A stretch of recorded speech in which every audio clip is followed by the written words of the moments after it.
নমস্কার। আজ আবার চলে এসেছি একটা অতি সাধারণ এবং লোভনীয় চিকেন কষার রেসিপি নিয়ে, যেটা আপনারা সহজেই বানিয়ে ফেলতে পারবেন এবং রাতে বা দুপুরে যে কোনো খাবারের সাথে আপনারা এটা খেতে পারবেন।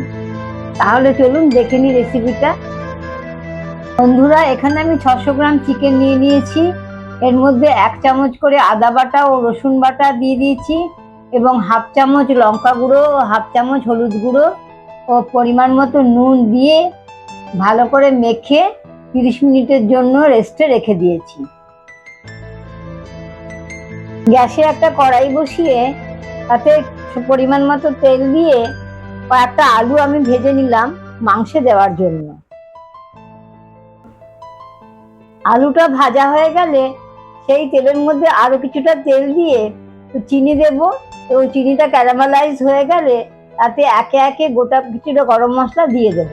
2 থেকে 3টে তেজপাতা, 2 টুকরো দারুচিনি, 4-5টা এলাচ, 5-6টা লবঙ্গ কড়ার ভেতরে দিয়ে দেব। 6টা মিডিয়াম সাইজের পেঁয়াজ লম্বা করে কেটে নিয়ে কড়াইতে দিয়ে দিলাম।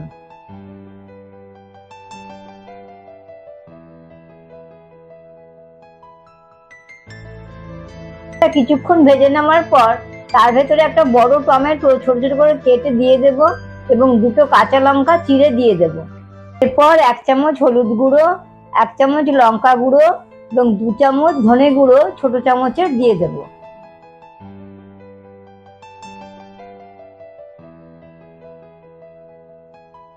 এর মধ্যে পরিমাণ মতো নুন দিয়ে মশলাটাকে ভালো করে কষে নেব।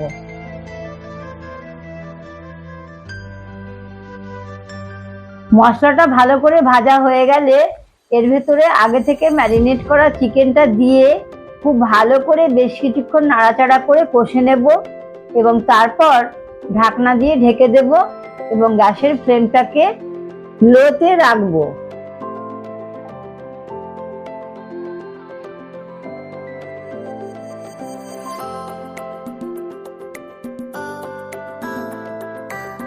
দশ মিনিট পর ঢাকনাটা খুলে আগে থেকে ভেজে রাখা আলুগুলোকে ওর ভেতরে দিয়ে দেব।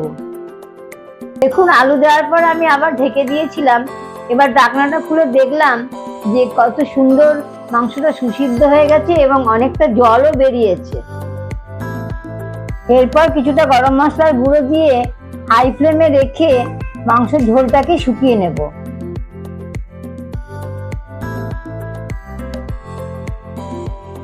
দেখুন বন্ধুরা, মাংস একদম রেডি হয়ে গেছে। চলুন এবার আমরা এটাকে সার্ভ করে নিই।